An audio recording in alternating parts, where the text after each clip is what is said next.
Hi, I want to talk to you about how I use screencasting in my classroom.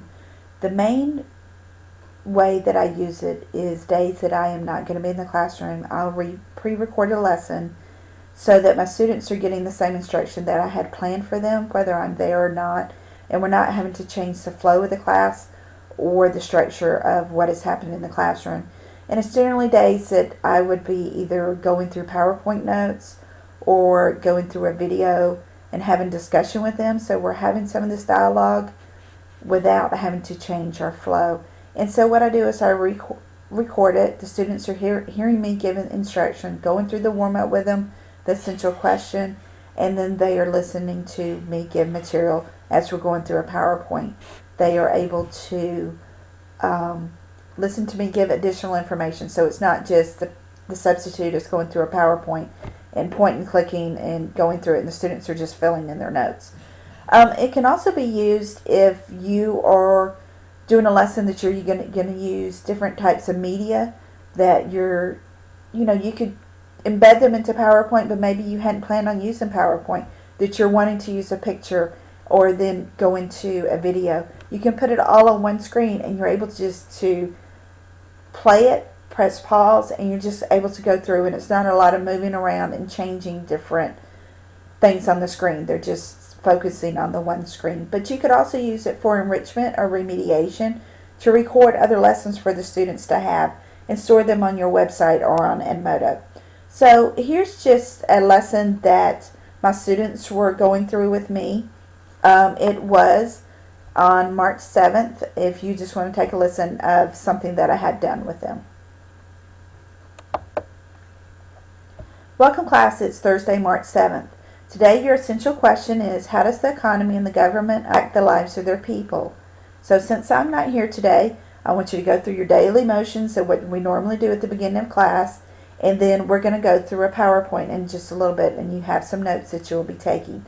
So the warm-up question will be different than how we would normally do possibly a warm-up on your warm-up sheet. What I want you to do is use the CRCT test prep book, and I want you to read page 48, which is about famine in Africa, and then I want you to answer questions 138 through 140. I want you on a piece of paper to write down the instructions that it's asking you to do. I want you to write down the question 138 through 140, write the complete question, and then I want you to answer it, the complete answers. I don't want just a letter A, B, C, or D. We know we can't just study those. So after I've gone through the warm-up with the students, we're now getting back and we're going to start our PowerPoint. And so the substitute would just be hitting play if I had not allowed the time for the warm-up. Sometimes when I'm creating the video, I'll let it sit for the 6 minutes or the 5 minutes that I have given them for the warm-up, and then we'll start with the warm-up question. So famine in Africa. That's what we're going to be discussing today, and we're going to discuss how the government has some control over the resources that are provided to their citizens of their country and what role that instability plays into the issue of famine. So the standard is describe the impact of the government's stability on the distribution of resources to combat AIDS and famine across Africa. So how the government not being stable impacts resources being able to be distributed out to the country to combat AIDS and famine. So resources such as medicine, food, water. So with the government not with that impact the country. So you see, I'm able to go through the warm-up with the students, giving them directions, start a PowerPoint with them, giving them additional information, re-explaining what the standard means. And the substitute is just having to hit play. Students are listening to me. They're able to go through the material.